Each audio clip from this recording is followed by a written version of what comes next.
I just wanted to share a testimony with you guys. I first time since I was like 11, got admitted to the hospital with reference to illness and stuff like that. It was for double pneumonia. I had gotten, my lungs were filled with fluid, and they were really bad, both of them.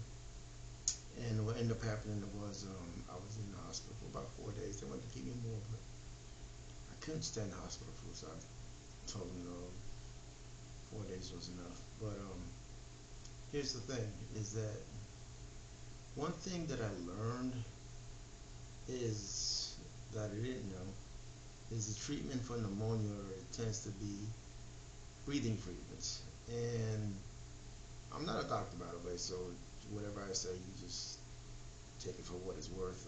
But just sharing my personal experience, and that is that I didn't know. My daughter had told me afterwards, and so did my ex-wife, is that when you have pneumonia, the best thing for you to do is to have albuterol, these breathing treatments. Now, the ones who have readily supply of that are those people who have asthma. Now, here's the thing, is that 4 to 5, 6, maybe 6 years ago, I was diagnosed with, it's called moderate restricted respiratory lung disease. Moderate restricted respiratory lung disease. And that means that just because of the way my body is, my disability, your back tends to be straight up. Mine is like a J curve, and I curve to the side, sideways, or to the left-hand side more so. So my body just, my right lung doesn't, because it's always compressed, always doesn't get that much oxygen.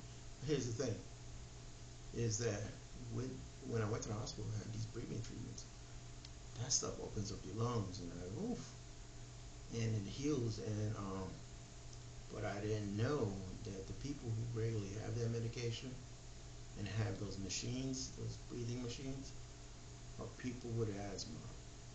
So when I had the wheezing, at the height of my illness, just before going to the emergency room, I started getting wheezing, and I thought it was just because I had been diagnosed with asthma that was it. No, it's because once the lungs are filled with illness, virus, influenza virus, it'll go directly to your esophagus. So my last symptom was that I started to wheeze, and I couldn't breathe. I felt like I was drowning. And so what ends up happening is that triggered me going to the hospital. Thankfully, that was triggered me to go to the hospital, because it could have been that because my lungs, because once I got to the hospital, they were like, how the hell did you get here? 103 fever, my heart was racing to the point that it was as if I was going to have a heart attack, because the heart was overcompensated for the lungs being filled with fluid, so they were just pumping like crazy. Bottom line is this, is that if you're in that state and you start wheezing and start having all these types of noises from your chest, you might want to find someone who's got asthma, who's got the breathing machines, so they can help you a lot. That's what I'm saying.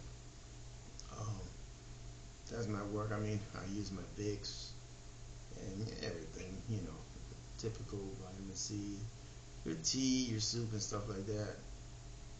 But this is the first time ever. I don't go to doctors, by the way, on a regular basis. Just don't do it. I consider doctors pill pushers, so I don't go to doctors. But here's the thing, is that you might want to consider making sure that if you get something where you feel like you can't breathe and you feel like you're really bad, you might want to find someone who's got asthma, who may be able to give you 1 or 2 treatments. Everybody I talked with, even yesterday when I talked to someone, they said, yeah, in urgent care they gave them breathing treatment. So that's the thing I didn't know of, so I'm just trying to share that with you because this year reportedly is the highest in terms of influenza, RSV, all those wonderful things and so forth. Just hoping this helps you guys. Take care.